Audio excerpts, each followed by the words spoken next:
रहल अपनी कहवा दुनिया जग संसार में, लेकिन अपने लोग ही मारल लूटल भरल बाजार में। भोजपुरी ना भाषा खाली कहना सुलभ संगाती है, भोजपुरी ना भाषा खाली कहना सुलभ संगाती है। भोजपुरिया पहचान परम की भोजपुरियन के थाती है। मीठ ई मिश्री से भी बढ़ के भरल पोर रस गागर है। बोली मधुर मदन रस बरसे अगम अथाह ई सागर है। बहुत बढ़िया। तरह तरह के गीत गवनई मनगर गीत गवाइल बा, लेकिन अब असुरन की अइले भाषा इज्जत लुटाइल बा। जौने तन से जन्म संवरले, जौने तन से जन्म संवरले पियत दूध पोसा गईले। ओही तन सुभित थाती के नोच नोच के गईले। बहुत बढ़िया। वस्त्र उतरले नारी तन के झाकत तन शरमैले ना, वस्त्र उतरले नारी तन के झाकत तन शरमैले ना। अपने माई लाज लुटौले माटी में धस गईले ना। केहू बखानल लहंगा चोली, केहू बखानल लहंगा चोली, नारी इज्जत फाटी गई। चीर खिंचाई भरल सभा में नंगा तन सब बांट गई। फूहड़ गौले फूहड़ बजौले नंगा नार उघार भई। गली हाट चौबारे बाजल राह चलल दुश्वार भई। लिखवैया त नीच परम्बा, ऐसा गीत गावत। हाँ, नीच परम्बा से लिखवैया त नीच परम्बा ओसे नीच गवैया बा।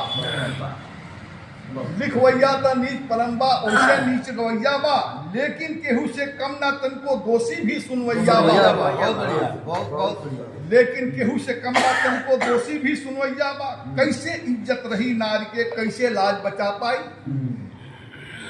इनकी ऐसन पूत रही तक कहवा लाज बचा पाई।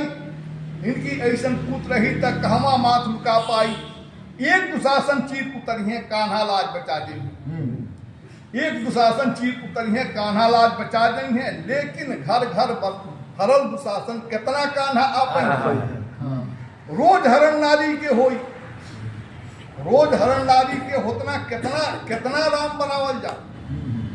रोज हरण नारी के होता कितना राम बनावल जा। कितना लंका छाड़ कइल जा, कितना पाप जलावल जा। अब ई भारत भारत नहीं खे कौरव के दरबार भाई। द्रौपदी के चीरहरण होते हैं तो बड़े बड़े योद्धा लोग बैठा रहे, लेकिन केहू एक आदमी प्रतिकार ना कई। वही तरह गवैयन के केहू प्रतिकार करे वाला बात नहीं। अब ई भारत भारत नहीं खे कौरव के दरबार भाई। बड़े बड़े योद्धा बा बैठल, चीर दुशासन फाड़ गई। इहमा त सब विदुर बनल बा, सभे विदुर बा पीछे बतियाओ ज्ञान के बात, लेकिन सामने केहू बोले वाला नहीं खे। इहमा त सब विदुर बनल बा, भीष्म मौन बा बानर बा। शीश झुकौले पांडव बैठल, राजा धृष्ट से आन्हर बा।